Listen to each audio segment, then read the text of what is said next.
You are dying not from a lack of air, but from the suffocating weight of a version of yourself that does not exist.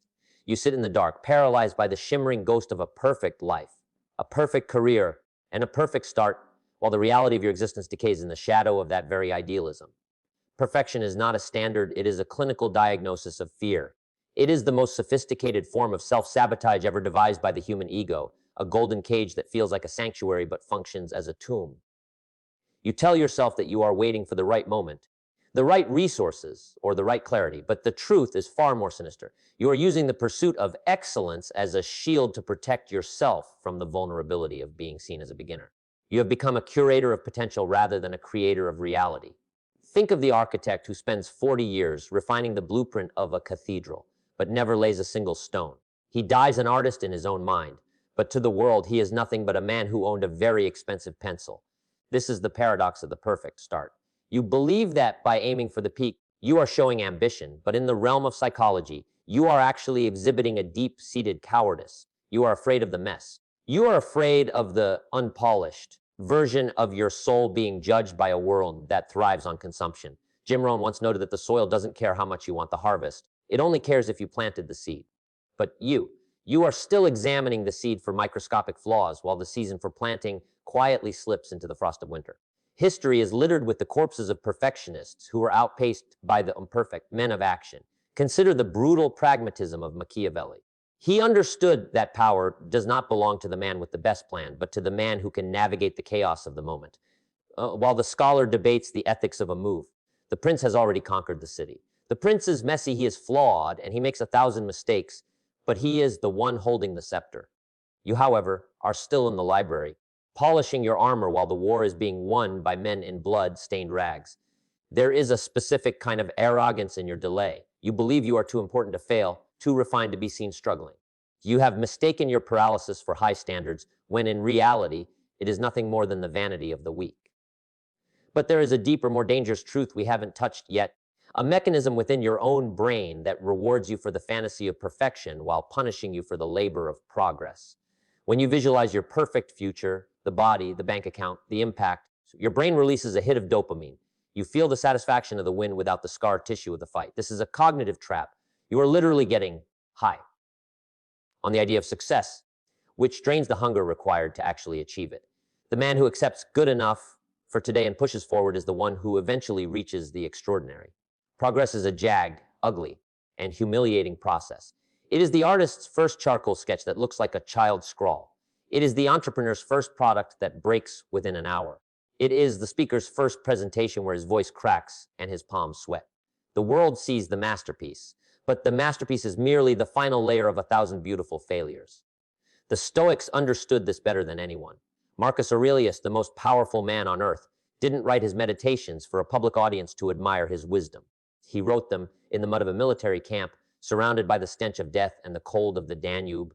He wasn't trying to be a perfect philosopher. He was trying to survive the day without losing his soul. He focused on the next right action, the next small bit of progress. He knew that the universe is change, and to resist change in the name of a perfect static state is to resist life itself. You are trying to be a statue in a world that demands you be a river. A statue is perfect, but it is dead. A river is muddy, it is chaotic, and it carries debris, but it moves. And in that movement lies its power. We live in a digital panopticon where we are constantly shown the after photo, but never the during. We see the highlight reels of a billion lives and conclude that our behind the scenes footage is a failure. This creates a psychological chasm. We look at the polished finish of a Jim Rohn seminar and forget the years he spent in obscurity, failing at sales, struggling to articulate his thoughts, and facing the crushing weight of his own inadequacies. He didn't become a master by avoiding the mess. He became a master because he was willing to be the fool longer than anyone else. The fool is the precursor to the savior. If you aren't willing to be a laughingstock for a year, you will never be an icon for a century. Every time you choose to wait for perfection, you are casting a vote for your own irrelevance. You are telling the universe that your ego is more important than your contribution. This is the dark side of the high achiever mindset. It's a form of narcissism. You think the world is watching you, waiting for you to stumble so they can mock you. Newsflash, the world doesn't care about you. People are too busy drowning in their own insecurities to notice your mediocre first draft. This realization should be liberating, yet you use it as a reason to hide. You use the vastness of the world as an excuse for your own smallness. But even as we discuss the virtue of the messy start, there is a hidden cost to this philosophy that most are too afraid to mention, a price that must be paid in the currency of your own identity. To choose progress over perfection is to accept the death of your idealized self.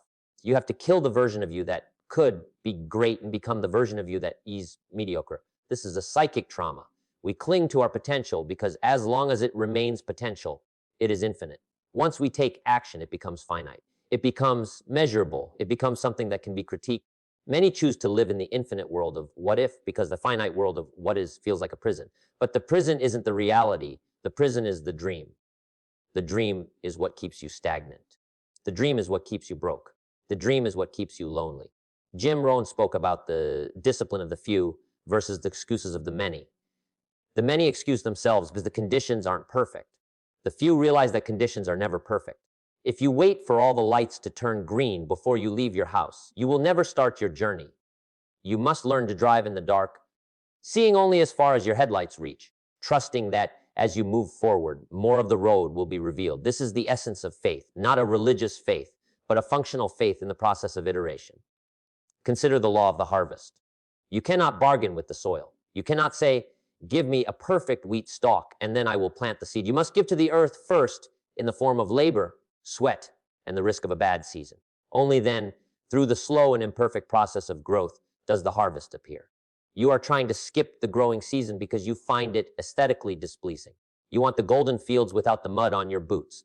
But the mud is where the nutrients are. The mistakes are where the data is. Without the feedback loop of failure, you are flying blind in a storm of your own making. However, the most terrifying realization is not that you are failing to start, but that your delay is actually a slow motion suicide of your future potential. Every day you don't act, the muscle of your will atrophies. You are training yourself to be a spectator. You are becoming a connoisseur of other people's work, a critic who knows the price of everything and the value of nothing. The dark psychology of the critic is that he attacks the imperfect work of others to justify his own inaction. If he can prove that your progress is flawed, he feels better about his own stagnation. Do not listen to the critics, and more importantly, do not be the critic of your own soul.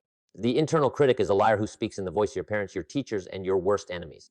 It tells you that if it's not perfect, it's not worth doing. This is a demonic whisper designed to keep you small. So true power comes from the realization that done is better than perfect. A finished project that is 70% of what you imagined is infinitely more valuable than a 100% perfect idea that exists only in your neocortex. In the real world, 70% is the passing grade. In the real world, 70% gets you paid. In the real world, 70% builds a bridge that people can actually cross. The remaining 30% is found in the doing, not in the thinking. You cannot think your way into a new way of acting. You must act your way into a new way of thinking. This is the fundamental law of transformation. As you sit there listening to these words, you might feel a flicker of motivation. But motivation is a fickle mistress. It leaves when the room gets cold. What you need is the cold, hard steel of discipline. It's the discipline to be low quality until you can be quality. Jim Rohn famously said, work harder on yourself than you do on your job. Working on yourself doesn't mean reading more books. It means subjecting yourself to more reality. It means putting your ideas into the marketplace and letting the marketplace punch them in the face. It means taking the perfect version of your dream and dragging it through the dirt until it hardens into something real. But what if I told you that the fear of being not enough is actually a shadow cast by an even greater fear, the fear of who you might become if you actually succeeded? The success is terrifying because it brings responsibility. If you remain a perfectionist who never starts, you can always maintain the illusion that you could have been a king if you had only tried. It is a comfortable lie. But if you start and you make progress and you eventually win, you lose the right to complain. You lose the right to be a victim. You lose the purity of your struggle. Many people choose the perfection of their misery over the perfection of their success because misery is familiar. Progress is alien. Progress demands that you shed your old skin, and shedding skin is a painful, bloody process. The elite don't wait for inspiration. They follow a schedule. They understand that the muse is a worker who only shows up when you are already at the desk. If you wait for the perfect mood, you are a slave to your biology. If you act regardless of your mood, you are the master of your destiny. This is the principle of progress in its rawest form. It is the willingness to be bored, to be frustrated, and to be mediocre day after day until the cumulative effect of those small gains creates a landslide of achievement. It is the compound interest of effort. So think about the sheer violence of a seedling breaking through concrete. It isn't a perfect process. The plant is twisted, it's scarred, and it has to fight against the crushing weight of the world just to see the sun. It doesn't ask for a clear path. It creates one through the sheer persistence of its growth. You are that seedling, but you have convinced yourself that you should only grow if the concrete is removed first. The concrete will never be removed. The resistance is the very thing that gives you the strength to stand once you break through. Your flaws are not obstacles. They are the grip that allows you to climb. So as we reach the deeper layers of this philosophy, we must confront the ultimate truth. Your time is a finite resource that is being liquidated every second you hesitate. You are trading your life for nothingness in exchange for the comfort of not being judged. You are worried about the perfection of a life that is currently 80 degrees C towards its end. The clock does not care about your high standards. The grave does not care about your most masterpieces. The only thing that remains is the impact of your actions, however flawed they may have been. So burn the blueprints that you are too afraid to build. Embrace the ugly start. Write the bad sentence. Run the slow mile. Launch the flawed business. The world is waiting for your contribution, not your perfection, good enough. Today, not your flawless, never. Stop being a spectator in the theater of your own life. The curtain is already up, the lights are blinding, and the audience is waiting. It doesn't matter if you forget your lines or trip over your feet. All that matters is that you stay on the stage.